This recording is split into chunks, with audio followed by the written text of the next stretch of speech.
بخیر سلامونه نیکی هیلې او احترامات تمه لرم او دعا مې ده چې روغ جوړ ښه آباد او خوشحاله به یې خدای مو آباد ساته. دا خبره به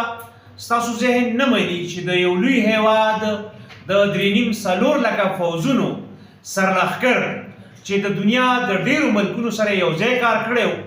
دغه فوځ سرلښکر چې کوم دی هغه دا وخت په یو کمپنۍ کې سیکورټي ګارډ دی یا په یو بلډینګ کې بطور سیکورټي انچارج کار کوي.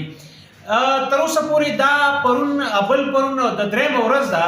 افغانان خبریالان او کوم اکټیویسټ دي نو دا خبر شیر کوي چې هیبت الله علیزی چې د افغانستان د پوځ د جمهوري فوج یعنی په جمهوریت کې چې کوم فوج او عسکر وو د هغې اخیری سرلښکر و یا چیف اف آرمي سټاف و یا آرمي چیف و، هغه چېرته په یو ایس کې یو خو د هغه مخکې وړاندې 2 کاله تصویر راغلی و په یو کیمپ کې په ډېر عام حالت کې و، سره د دې چې دی اخیری سرلښکر و، فوځي مشر و. اوس د هغه یو عکسونه یو نه بلکې 2-3 عکسونه راغلي دي دغه صاحب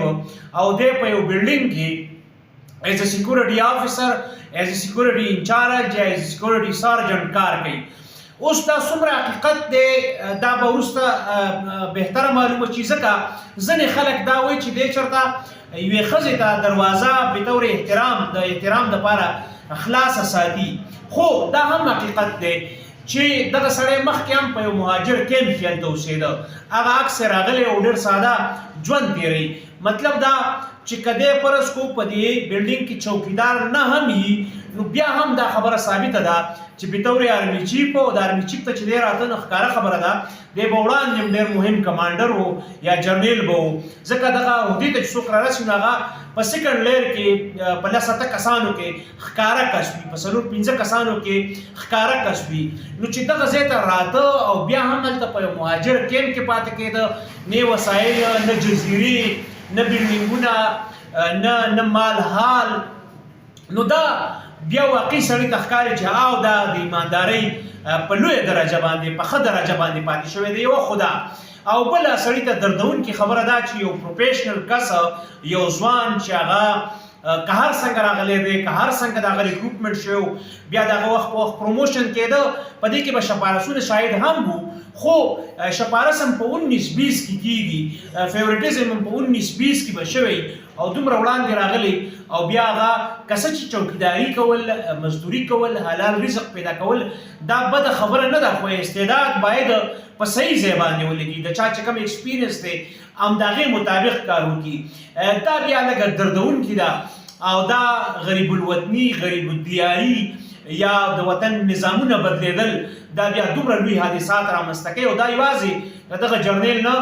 دا په ډېرو هیوادونو کې چې هلته داخلي جنګونه شوي یا خارجي جنګونه شوي یا هلته خلک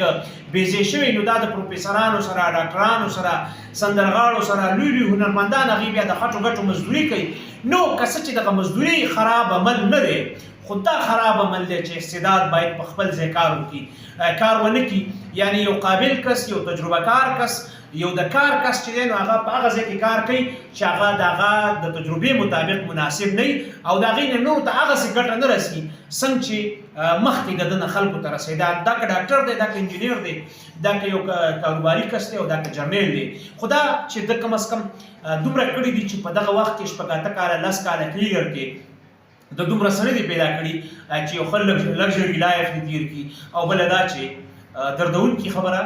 چې یو ښه بااستعداده کس مجبور دی چې په خارج کې مزدوري وکړي. هیبت الله علیزی زه به عکس خامخا کوشش وکړم چې ولګوم. کور مو ده.